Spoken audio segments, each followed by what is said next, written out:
రెండవది passive income. ఈ passive ఇన్కమ్‌లో 2 ఉంటాయి. ఒకటి యాక్టివ్ ఇన్కమ్, రెండవది ప్యాసివ్ ఇన్కమ్. అసలు ఈ యాక్టివ్ ఇన్కమ్ అంటే ఏంటిదంటే మనం పని చేసినప్పుడు మాత్రమే డబ్బులు వస్తుంటాయి. అంటే మనం పని చేయడం ఆపేస్తే డబ్బులు అనేది రాదు. ఎగ్జాంపుల్ ఉద్యోగం మనం చేస్తున్నప్పుడే ఆ జాబ్ చేస్తున్నప్పుడే మనకు డబ్బులు వస్తాయి. ఒకవేళ జాబ్ పోతే మన డబ్బులు అనేది వస్తుందా? డబ్బులు అనేది రాదు. దీన్ని ఏమంటారు? యాక్టివ్ ఇన్కమ్ అని అంటారు. రెండవది ప్యాసివ్ ఇన్కమ్. ఈ ప్యాసివ్ ఇన్కమ్ అంటే ఏంటిదంటే మనం ఒక్కసారి పని చేసి లేకపోతే ఒక్కొక్కసారి కష్టపడి వదిలేసామనుకో నిరంతరం జీవితాంతం డబ్బులు వస్తూనే ఉంటాయి. దానికి ఎగ్జాంపుల్ వచ్చేసరికి ఇంటి యొక్క అద్దె. మనం ఇల్లు నిర్మించుకొని ఒకసారి అద్దె ఎవరికైనా కిరాయి ఇచ్చామనుకో ఆ కిరాయి మంత్లీ వస్తుంటుంది. తర్వాత మనము దాచుకున్న డబ్బు బ్యాంకులో పెట్టినా కూడా మనకు నిరంతరం వస్తూనే ఉంటుంది. తర్వాత దాన్నే స్టాక్ మార్కెట్లో పెట్టినా కూడా మనకు నిరంతరం డబ్బు అనేది వస్తూ ఉంటుంది. అదేవిధంగా ఇప్పుడు నేను చేస్తున్న ఈ యూట్యూబ్ వీడియో ఒక్కసారి చేసి వదిలేసామనుకో మనకు నిరంతరం డబ్బు అనేది వస్తూ ఉంటుంది. మనం ఒక మంచి బుక్ రాసి దాన్ని పబ్లిసిటీ చేసినామనుకో వాళ్ళు నిరంతరం కొంటారు కాబట్టి అట్లా కూడా మనకు డబ్బు అనేది వస్తుంది. ఇవన్నీ కూడా ప్యాసివ్ ఇన్కమ్కు బెస్ట్ ఎగ్జాంపుల్. చూడండి, ఈ ప్రపంచంలో ధనవంతులందరూ కూడా ప్యాసివ్ ఇన్కమ్ పై డిఫైన్ ఉంటాడు. కానీ తను సొంతంగా కష్టపడి తను యాక్టివ్ ఇన్కమ్ మీద తను ఏనాడు కూడా కోటీశ్వర ధనవంతులు అనేది కాలేరు. కాబట్టి ఎవరైనా ధనవంతులు కావాలంటే మీరు ఏ ఇన్కమ్ మీద డిపెండ్ అయి ఉండాలా? ప్యాసివ్ ఇన్కమ్ మీద డిపెండ్ అయి ఉన్నప్పుడే ఎవరైనా ధనవంతులు కాగలరు. ఈ ప్యాసివ్ ఇన్కమ్ గురించి ప్రపంచంలో బెస్ట్ ఇన్వెస్టర్ అయిన వారెన్ బఫెట్ ఏమన్నారంటే ఒకవేళ నిద్రపోతున్న సమయంలో కూడా డబ్బును సంపాదించే మార్గాన్ని తయారు చేసుకుంటే తను చనిపోయే వరకు కూడా ఆ డబ్బు కోసము కష్టపడాల్సి ఉంటుందని వారెన్ బఫెట్ చెప్పాడు. అందుకే ధనవంతులు ఎక్కువగా ప్యాసివ్ ఇన్కమ్ మీద డిపెండ్ అయి ఉంటాడు. అంటే ప్యాసివ్ ఇన్కమ్ అంటే తను కష్టపడకుండా కూడా వచ్చే డబ్బు అన్నమాట. ఈ ప్యాసివ్ ఇన్కమ్కు యాక్టివ్ ఇన్కమ్కు మధ్య ఉన్న డిఫరెంట్ గురించి మీకు అర్థమయ్యేలా ఒక చిన్న స్టోరీ మీకు చెప్తాను. ఒక విలేజ్లో దినేష్, అన్వేష్ అనే ఇద్దరు ఫ్రెండ్స్ ఉన్నారు. వాళ్ళకు ఏ పని కూడా లేదు. మరి పని చేద్దామని విలేజ్ మొత్తం వెతుకుతున్నారు. అదే విలేజ్లో చాలా కరువు వచ్చేసి విలేజ్లో వాటర్ అనేది లేదు. విలేజ్ వాళ్ళందరూ ఏం చేశారంటే అక్కడ దూరంగా ఉన్న ఆ వాటర్ని ఇక్కడికి తీసుకురావడానికి ఎవరైనా ఇద్దరు పనులు ఉంటే బాగుండు అన్నారు. అనేసరికి దానికి వీళ్ళిద్దరు కూడా ఈ యొక్క అన్వేష్ నెక్స్ట్ దినేష్ ఇద్దరు కూడా దానికి ఒప్పుకోవడం జరిగింది.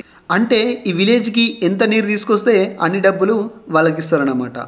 సరే, ఇద్దరు ఆ పనిలో జాయిన్ అయిన తర్వాత ఈ యొక్క అన్వేష్ నెక్స్ట్ దినేష్ ఇద్దరు కూడా వాటరు మోస్తూనే ఉన్నారు. బకెట్ పెట్టుకొని ఆ బకెట్లలో వాటరు మోస్తూ ఉన్నారు.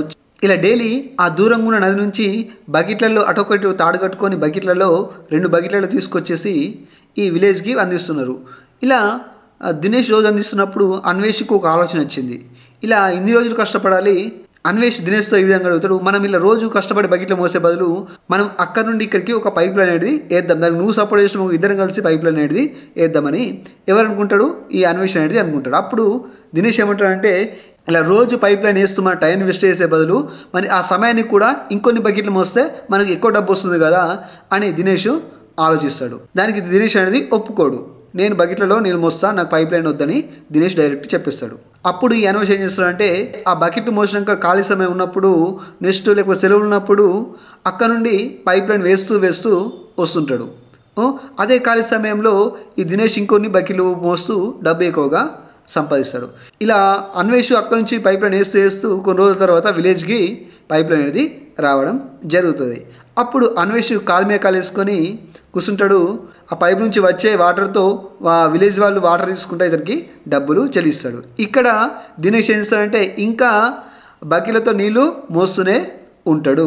చూడండి, ఇక్కడ అన్వేష్ పైపులు వేసి లాస్ట్కు కాలు మీద కాలు వేసుకొని కూర్చున్నాడు కాబట్టి ఇది ప్యాసివ్ ఇన్కమ్. ఇంకా నిరంతరం దినేష్ ఆ బకెట్లతో వాటర్ మోస్తున్నాడు కాబట్టి అతనిది యాక్టివ్ ఇన్కమ్. ఆ బకెట్లు మోయడం ఆపేస్తే తనకు డబ్బులు రావు.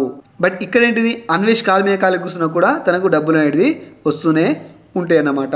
చూడండి, ఇక్కడ జనాలు కూడా అందరు కూడా యాక్టివ్ ఇన్కమ్ ఉచ్చులో పడిపోయి అక్కడనే అదే పరిధిలో ఉండిపోతున్నారు. ఎవరు కూడా ప్యాసివ్ ఇన్కమ్ గురించి ఆలోచిస్తలేరు. ఇప్పుడు ఈ అన్వేష్ ప్యాసివ్ ఇన్కమ్లో కాబట్టి తినకు నిరంతరం డబ్బులు వస్తూనే ఉంటుంది. దినేష్ కొన్ని రోజులు కష్టపడిన తర్వాత తన ఏజ్ అయిపోయినాక ఆ బకెట్లు మోయలేరు. అతనికి అప్పుడు అమౌంట్ అనేది రాదు. బట్ వీళ్ళిద్దరి మధ్య డిఫరెంట్ అనేది active income passive income different అనేది చెప్పడం జరిగింది మీకు.